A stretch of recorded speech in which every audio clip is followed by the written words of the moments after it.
Boa noite, Psicologia da Personalidade Existencial Humanista. Hoje é dia 1º de outubro, parte 1 da aula, texto 7, que a gente vai estar... Texto 7 ou texto 8? Agora estou na dúvida. Texto 7, que a gente vai estar trabalhando hoje. Então, vou começar a compartilhar aqui a tela. Bem-vindos todos.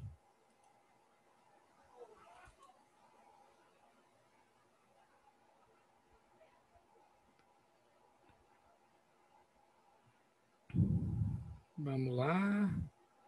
Ué, estranho. Apareceu? Sim. Tá ok? Ah, não, beleza, então. Então vamos lá, né? Deixa eu pôr isso aqui para cima, para a gente ver melhor o slide e começar então. Bem, Faculdade de Nova Serrana, curso de Psicologia, Teorias da Personalidade 2, Personalidade Existencial Humanista. Então vamos lá. Hoje a gente vai estar trabalhando o texto 2, né? Hoje a gente vai trabalhar no texto 7, que é o texto Modelos de Personalidade e a diferenciação entre experiências anômalas, saudáveis e patológicas em contexto religioso, da Letícia Oliveira Alminanha e do Tiago Pires Tatum Ramos. Esses dois autores eles têm produzido bastante, né, sobre a questão da psicologia da religião, então é bem bacana, tem muita coisa interessante aí para a gente ver, né, dos dois autores aí. Bom, antes da gente começar no texto propriamente dito, né, acho que vale a pena a gente falar um pouquinho do que são essas experiências anômalas, né, e de como que isso é visto hoje, né. Experiências anômalas, né, no contexto religioso, como visões espirituais, como o próprio mediunismo, são objetos de estudo renomados, né, de renomados autores da psicologia da religião. Muita gente já teve essa curiosidade, quis estudar um pouco sobre essas experiências anômalas, né, que as pessoas elas passam a ter visões de outras pessoas, espíritos, ou mesmo mediúnicos, né, que são incorporados para a escrita, e mesmo também teóricos da psicologia da personalidade, né. Essas experiências elas são encontradas tanto na população em geral, quanto em indivíduos também que têm transtornos mentais graves. Né? Você vê que alguns tópicos aí de doenças mentais são caracterizados a partir de algumas experiências de alucinações auditivas, alucinações visuais, alucinações táteis. A gente vai tentar entender um pouco a diferença disso. Quando que isso é mediúnico, quando que isso é considerado até saudável, que está inserido aí dentro de um processo religioso, de uma fé dessa pessoa, e quando que isso está inserido aí já num processo patológico, que é outra situação completamente diferente, né? Eu acho que a ideia desse artigo é falar um pouco sobre essa diferença, a diferenciação entre experiência saudável e patológica, que ainda é muito pouco explorada. Beleza? Esse aqui é o nosso pré-texto, digamos assim, né? A gente vai começar por aqui, por essa ideia, e aí eu vou tentar seguir agora o texto como um todo, parte por parte. Vocês vão notar que o PowerPoint está bem com muitas partes do texto em si mesmo, né, para a gente poder trabalhar com muita calma. Ele ficou um pouquinho maior hoje, mas a ideia foi essa mesmo, tá bom? Vamos lá então. Bom, algumas pessoas elas podem apresentar experiências e sentimentos fenomenologicamente semelhantes a sintomas psiquiátricos, sem apresentar um aspecto disfuncional e desorganizado desse transtorno mental, né? Essas experiências aí, um exemplo disso, seriam as chamadas experiências anômalas, que agora ele vai estar representando a partir daqui no texto, ele vai chamar elas de EAs, experiências anômalas. Então, quer dizer, pessoas que não têm um transtorno mental, não estão assim com alguma desorganização mental, mas elas têm, né, sentimentos e questões semelhantes a pessoas que têm esse transtorno mental, né? Aí entra visões, toques, a própria incorporação mediúnica, ela está muito parecida, né, com isso. E ele vai falar um pouco sobre essas questões. Vamos lá. Bom, em diferentes contextos culturais, muitas dessas experiências anômalas, como cura espiritual, transe, mediunismo, eles são comumente ressignificados enquanto experiências religiosas e espirituais.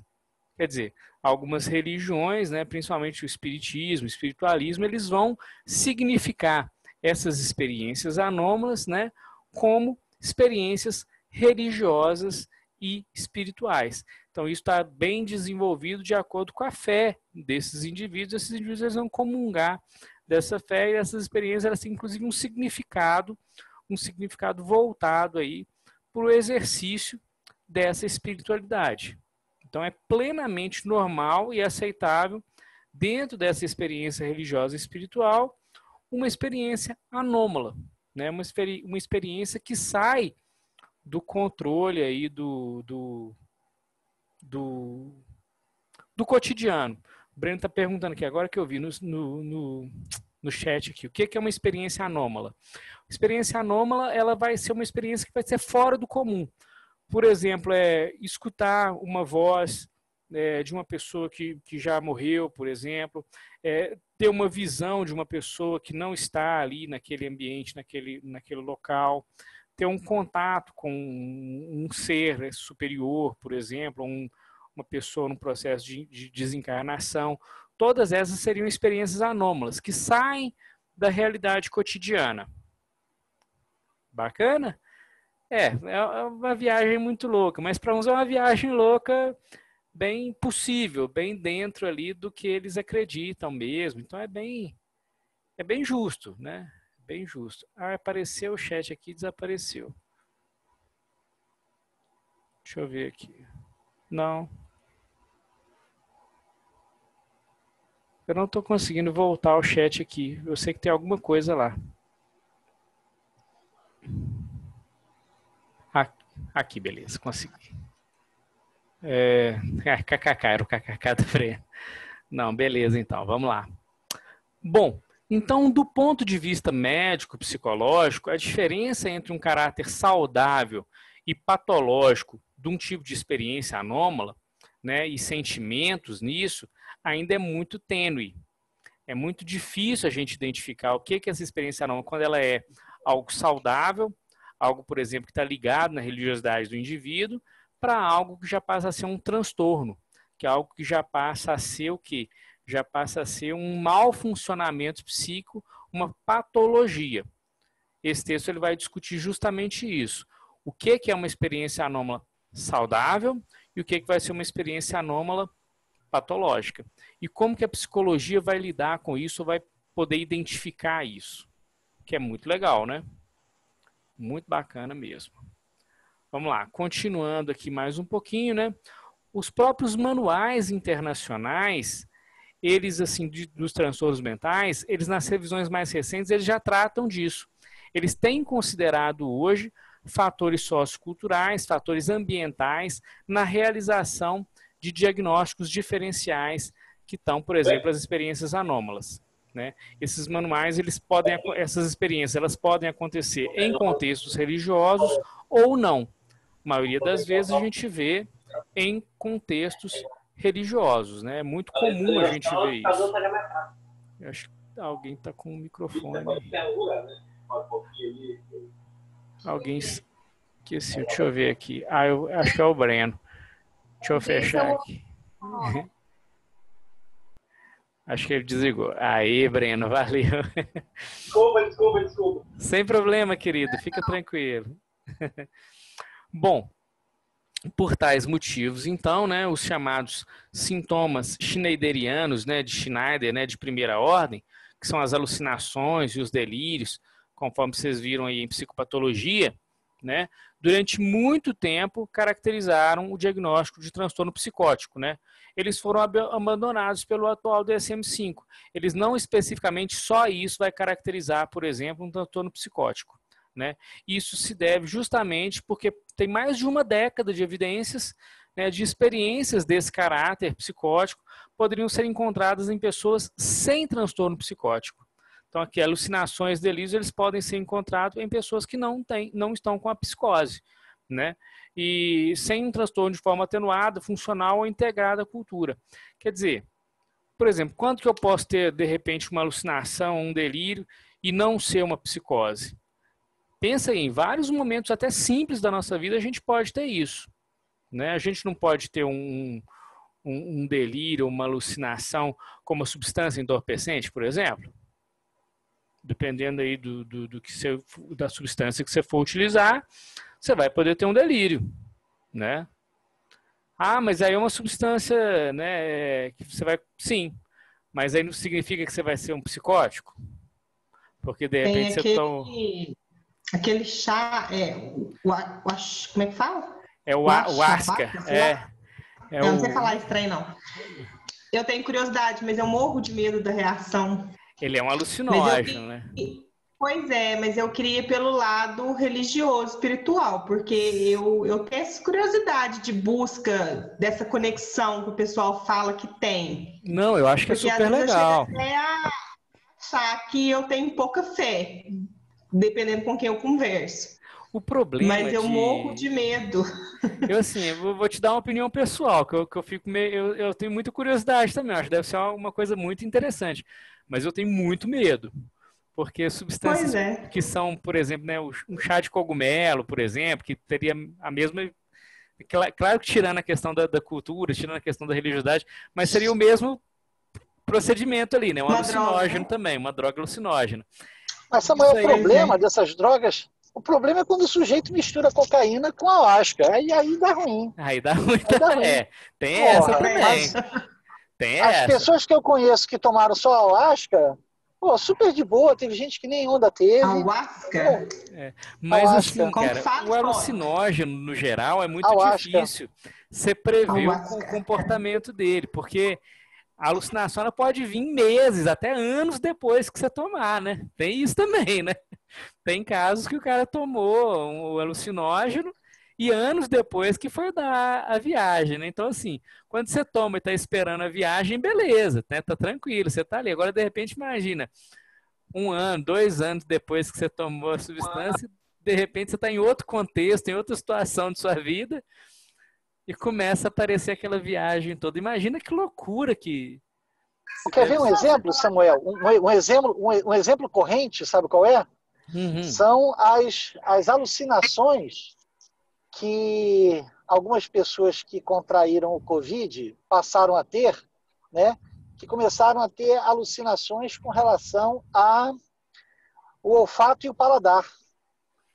Então começaram a delirar em cima disso. Durante o tempo em que manifestou ali os sintomas, a pessoa teve a perda do olfato, do paladar, e de repente, quando ele volta com o sujeito sentindo um gosto de podre, sentindo um cheiro de podre, ou um cheiro determinado, como por exemplo de madeira. Então, essa é também uma condição que a gente vive hoje no presente, aí, com diversos casos, né? Rapaz, essa eu não ouvi, não. Eu ouvi falar de algumas pessoas que perderam o olfato, perderam parte do paladar, mas de outros, eu não vou ter que dar uma pesquisada. Realmente eu não vi. Que bacana, cara. Bacana. Interessante isso, viu? Teve uma matéria 2 semanas atrás no Fantástico sobre isso daí. Eu vou dar uma olhada, vou tentar dar uma pesquisada. Eu soube que muitos perderam, né, o olfato. Matéria da Globo são essa hipótese. Puta merda. Como? Como é que é? Matéria da Globo e você divulgando? Globo lixo? Mas não, mas o assunto é pertinente, né? Não, mas é interessantíssimo, né? Eu vou dar uma pesquisada, eu quero saber não, eu vou mais. vou catar e vou pôr no grupo. Manda lá pra gente. Tá, joia, desculpa. Não, Rúbia, eu achei ótimo. Rúbia, eu adoro, o melhor são as risadas e as expressões da Rúbia. A gente tem um riso frouxo. Eu não aguento, não. Mas pra tá mim foi ótimo. ótimo. Cara, mas é muito interessante. Eu realmente eu não tinha essa dimensão do paladar, do olfato voltar com outros sentidos, né? Igual cheiro de madeira, ou cheiro de fé. Isso, assim, eu sei, e algumas, né? Não sei se vocês sabem, tirando um pouquinho da aula, né? Mas falando um pouco disso, cirurgias cerebrais, né? Geralmente elas são feitas com a pessoa em consciência, né? Não sei se Vocês sabem disso. Geralmente a pessoa está acordada, até porque ela vai estar dimensionando. E de repente, quando ele mexe em determinada área do cérebro, a pessoa fala, agora eu fiquei cego, não enxergo nada. Ah, não, agora voltei a enxergar. Não, agora eu senti um cheiro de fezes. Ah, não, agora voltou meu, né? Isso é muito comum nessas cirurgias, né? Quando você está mexendo. É tipo um filme que vai testando. Mas É como se estivesse acertando a antena da televisão. Tá bom agora, não vai pro outro essa lado. pegada mesmo. Você imagina, mas você imagina o desespero, cara. Você sentado lá, né? Com sua cabeça aberta, um cara mexendo, você consciente, você tendo que falar, peraí, agora eu parei de enxergar e tal, não mexe aí não. Aí o cara não vai poder mexer. Não, agora pegou Itatiaia, peraí. Tem uma cena do filme Hannibal que aparece o sujeito cortando a tampa do cérebro e começando a fritar parte do cérebro com o sujeito ainda lúcido. Sim, exatamente. E ele ainda oferece, né, para a vítima dele, né, uma parte do... É um filme bem interessante. Essa sequência é muito, muito interessante, né? O Hannibal, a Origem do Mal, o Dragão Vermelho, depois o Silêncio dos Inocentes, né? E para fechar o Hannibal, né? Que é muito, muito legal. Eu gosto muito, acho bem interessante, assim. Aquele ator, ele é fantástico, né? Anthony Hopkins, né? Bom, vamos lá então, caminhando aí mais um pouquinho, né?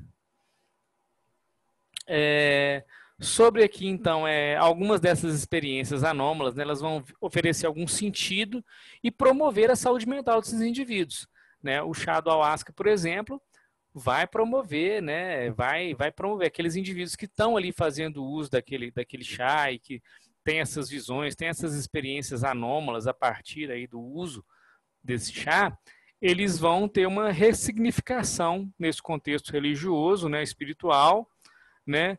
E algumas experiências também, elas vão configurar um risco para um transtorno mental grave em psicologia, né? E especificamente a psicologia da religião vai avançar nessa compreensão, porque ela vai tentar a diferenciação entre indicadores saudáveis e indicadores patológicos dessas experiências. O objetivo desse estudo, então, que a gente está tendo acesso agora, que está conversando sobre ele, é justamente qual que é a contribuição da psicologia da personalidade e algumas características fundamentais que podem indicar diferenças entre experiências anômalas saudáveis e experiências anômalas patológicas ressignificadas num contexto religioso espiritual. Eu achei assim que foi uma bela de uma sacada desses autores tentar fazer uma pesquisa nesse sentido, porque a gente não vê esse tipo de pesquisa com muita facilidade. E assim, o tom, a seriedade do estudo foi muito bem desenvolvido. Vocês vão ver que assim, o saber deles sobre a psicologia da personalidade é muito interessante, porque o tempo inteiro eles relacionam diversos modelos com a psicologia da religião e eles vão fazer essa caracterização aqui do que é saudável, o que é patológico e como que isso aparece aí a partir da personalidade. Vocês vão ver, por exemplo, lá mais para o final do texto, ele fazendo, por exemplo, no modelo dos Big Five, as tendências das pessoas com alguns modelos melhores que vão ter, por exemplo, no cuidar das pessoas já e esse cuidar de familiares que têm uma patogenia, e aí isso impede um pouco, né, de acordo com eles, o estudo sugeriu que isso impede um pouco das pessoas desenvolverem a patologia também. Muito legal, né? Muito, muito interessante. Ô, Samuel, nessa parte aí que você falou, eles não desenvolvem porque eles têm mais cuidado com o comportamento deles? Eles se contêm mais? Pois é, nessa parte aqui é mais pro finalzinho. Eles acreditam que o estudo sugeriu que os parentes cuidadores, pelo fato de eles terem a amabilidade mais desenvolvida, eles têm uma tendência menor a sofrer transtornos psicóticos por essa questão estar mais desenvolvida na personalidade deles. Só que eles teriam que ter mais estudos para confirmar, mas a sugestão que o estudo deu foi essa, que isso seria como uma proteção desses indivíduos no transtorno, porque geneticamente seriam parentes de primeiro grau que tem isso. Então, assim, a questão genética não daria para a gente excluir. Então, eles estão indo para a questão religiosa. E nessa questão da predisposição também, que tem a ver que, por exemplo, às vezes uma pessoa normal toma o chá e não tem nada. E uma pessoa já com predisposição a ter algum problema, se toma Pode ser, pediátrico, você acha? pode ser. Porque se a gente for parar para pensar, né, em psicopatologia, quando a gente pensa num surto, por exemplo, um surto psicótico, o surto ele é caracterizado pelo quê? Por uma ruptura com a realidade. Só que uma característica, e a gente usa muito mal esse termo surto às vezes, né? A gente fala assim, não, eu tô surtado hoje. Não, ninguém tá surtado Eu hoje. surto Né? direto. Pois é, mas ninguém surta direto. Porque quando você surta, você rompeu com a realidade, você nunca mais vai voltar com aquela realidade. Então o surto, ele marca essa ruptura completa e uma impossibilidade de volta. Né? Então, acho que quando a gente fala, é num sentido figurado, né? Ó, eu fiquei muito bravo, eu saí de mim e tal. Beleza, só que a gente não surtou. Se a gente surtasse, a gente não teria voltado, né? Mas é muito comum as pessoas falarem isso, terem A essa gente expressão. usa o termo. O termo Eu uso muito. eu surtei com você aqui e tal, você é muito chato, me deixou surtado aqui, surtei com meus meninos hoje, porque eles botaram tocando, né? Mas não, na verdade eu fiquei muito bravo, eu fiquei puto com eles, né? Não sei, várias coisas. Mas o surto em si, ele está bem caracterizado por essa ruptura, e essa ruptura ela não vai ter uma volta. Ela, a partir do surto... Certo, se usar então cheguei no limite? Cheguei no limite, eu então entornei o caldo, enfiei o pé na jaca, chutei a bola, fiquei doido, chutei o pau da barraca, pode ser o que for. Exclui esse sorteio, então. Mas é muito comum. Quando você conversa com as pessoas elas tendem, né, a falar isso, né, eu surtei e tal. E por quê? Porque é um termo, né, que caiu no público. Mas, Samuel, não volta em tempo nenhum? Não. Em tempo nenhum? Um surto é marcado por uma ruptura com a realidade e esse surto ele não tem volta. Você vê, por exemplo, quando a gente pensa no indivíduo, né, com esquizofrenia, por exemplo, entre 25 e 35 anos, normalmente ocorre o surto, depois do surto ele nunca mais volta àquela condição anterior. Obrigado. Beleza? Tá lá no Dalgalarrondo lá. É muito massa. Não, o remédio ele vai amenizar alguns sintomas, a terapia também ela é funcional, ela é importante, mas a volta completa ali ela nunca se dá. É uma outra realidade, é como se fosse uma outra pessoa a partir do por surto. exemplo, a pessoa está ali no trabalho todo dia, estressou, surtou, foi parar lá no Bento Mene, ela surtou, então, ela só deu um desvio. Não, é uma pessoa que teve uma estafa mental no trabalho. É uma estafa mental, ou é uma ira profunda. Agora, um surto, não. Um surto, ele seria algo que não ia voltar mais, que não ia ter isso. A não ser que ela teve o surto no trabalho, né? Geralmente, esse surto ocorre entre 25 e 35 anos, pela literatura. São raros os casos de um surto que ocorre antes ou depois dos 35 anos. Até hoje, acho que nunca conseguiram explicar isso. Mas a literatura relata que é entre essa idade. Então, assim, geralmente depois disso a pessoa nunca mais é a mesma. Pois não. Quando ocorre, a pessoa ela tem a proteção do INSS, ela é aposentada a partir desse diagnóstico? Uma doença mental, sim. Acho que provando isso, ela teve o diagnóstico que ela passou por um surto e é esquizofrênica. O INSS, ele aposenta a pessoa? Deveria aposentá-la por invalidez. Sim, geralmente sim. Deveria não, até ou aposenta? Aposenta. Eu tenho um conhecido que é aposentado, ele é esquizofrênico. Aposentado. Porque é incompatível com qualquer trabalho. A pessoa não tem condição nenhuma de exercer. Pelo menos esse indivíduo que eu conheço, ele não tem. Ele, inclusive, precisa de uma vigilância para ele não comer excessivamente, morrer de tanto comer. E ele tem sobrepeso muito grande. Então, para ele fazer atividade, precisa de uma pessoa constantemente, uma pessoa para... Ele anda ainda, né? Ele consegue andar, ele tem uma dificuldade, porque é um sobrepeso muito grande, é um rapaz muito alto também, mas ele não consegue fazer a higiene pessoal dele, pra você ter uma noção. Mas tem níveis? Ou tem surtos mais leves, mais passageiros? Como que é? Não, o surto em si não. Um surto ele é caracterizado por essa ruptura completa. Agora, tem diversos outros problemas que podem acarretar, né? Que não são o surto. No caso aí, por exemplo, a pessoa ela pode ter uma síndrome, sei lá, de repente uma síndrome de Tourette, que ele tem momentos de agressividade muito fortes. Isso aí é possível até a gente reverter, né? Você vai pegar a medicação, o lítio, a pessoa vai ter uma estabilização de humor e ela consegue trabalhar normalmente, né, tomando aí a medicação adequada. Então, assim, várias síndromes que estão ligadas ao comportamento podem acontecer. Agora, quando a gente fala de um surto, a gente está falando de uma ruptura total com a realidade. Aí é outra Então é o história. momento, né, Samuel? Agora, quando a gente lê então que o sujeito, durante um surto Obrigada, Samuel. Por nada, querido. psicótico, ele cometeu um determinado delito, seja um homicídio, seja lá o que for. Então isso aqui não procede. Eu acho complicado, teria que ver o contexto como um todo, mas geralmente não, porque o surto, uma vez que ele aconteceu, a pessoa ela vai continuar, né?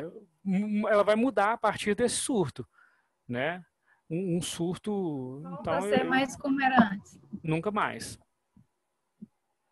Quando uma pessoa Ela poderia estar em um sofrimento, talvez, ou então um surto, um surto específico causado por um alucinógeno. Aí não seria um surto psicótico, seria um surto por causa de uma substância, e aí já seria outra situação. Mas um surto a psicótico... pessoa é normal, não tomou nenhuma substância, mas aí ela começa a ter alucinações e fica muito agitada, mas não agressiva. Isso seria o quê? Depende, pode ser muita coisa, né? Pode ser um momento de estresse agudo, por exemplo, aí a pessoa ela tem uma desconexão, né? Pode ser muita coisa. Mesmo alucinação pode chegar, mesmo sem uma substância externa no organismo, né?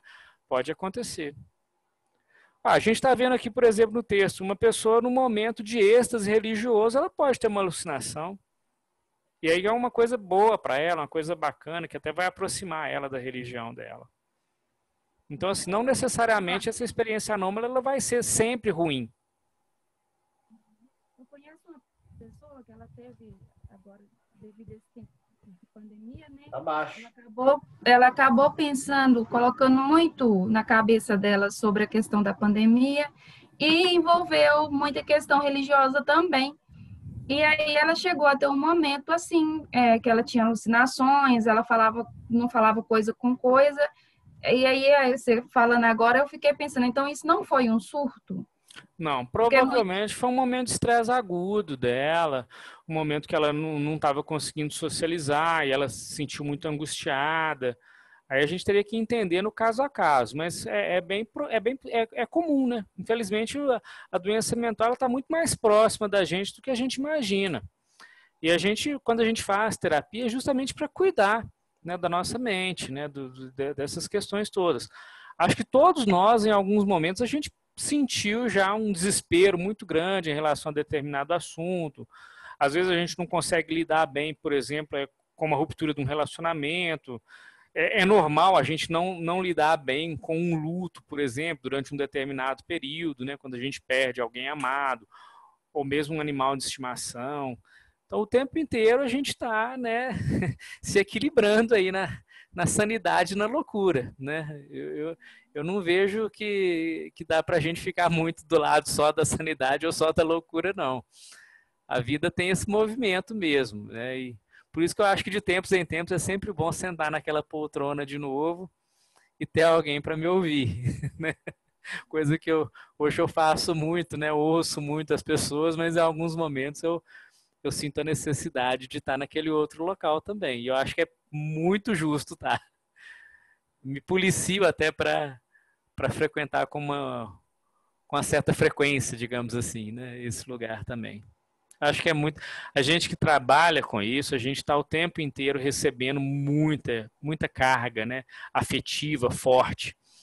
E isso também mobiliza a gente. Não tem como Falar assim, ah, não, você cria uma casca e para de... Não, você também continua sendo mobilizado. Então, o importante é que você cuide também da sua saúde. Por isso que eu falo sempre, façam terapia sempre que possível, se deem esse presente. Não é gostoso, mas é importante. Porque terapia não é gostoso. Samuel? Não, eu sou do humanismo. Eu estou bem mais voltado para o existencialismo e o humanismo. Ah, tá. Beleza? Mas acaba que eu acho que é importante estudar bastante todas elas, ter um conhecimento legal. Bom, pessoal, tá faltando aí 3 minutinhos apenas. Eu vou fazer o seguinte, eu vou definir esses conceitos aqui, que eu acho que dá tempo ainda em 3 minutos, e a partir do próximo slide a gente vai para a articulação desses conceitos. Então aqui, a personalidade... Samuel, Pois não, querida? mais uma perguntinha só. Sem Fiquei problema. curiosa, você falou que frequenta na mesma área sua ou em outra? No momento eu estou na mesma área, eu estou com uma pessoa da mesma área, mas eu já fiz com pessoas de áreas diferentes também. Eu não tenho muito esse problema, não. Eu vou mais pelo profissional do que pela área. Mas no momento a pessoa que, quando me atende, geralmente ela é nessa pegada, até da CP, inclusive. Tá bom? Obrigada.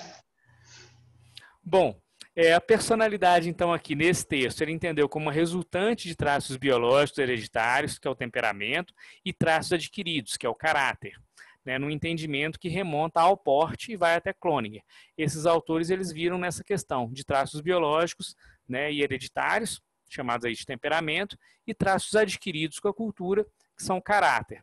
Esse é um modelo de personalidade também, que eu acredito que vocês devem ter visto na personalidade 1, né, do Allport. E ele define também esses 3 termos que eu acho que são muito importantes para a gente pensar aqui. No caso desse texto, ele coloca a espiritualidade como uma busca pessoal por respostas para questões últimas da vida sobre sentido, relação com o sagrado, transcendente, relação com o outro. Particularmente, eu até tenho outras definições que eu acho mais interessantes, mas no texto é essa aqui, então eu apresentei ela. A religiosidade, que diz respeito a um nível de envolvimento religioso ou reflexo disso na vida da pessoa, né? É o quanto isso influencia o cotidiano, os hábitos e a relação com o mundo. Você vê que já está envolvido aqui necessariamente uma questão com um ser supremo.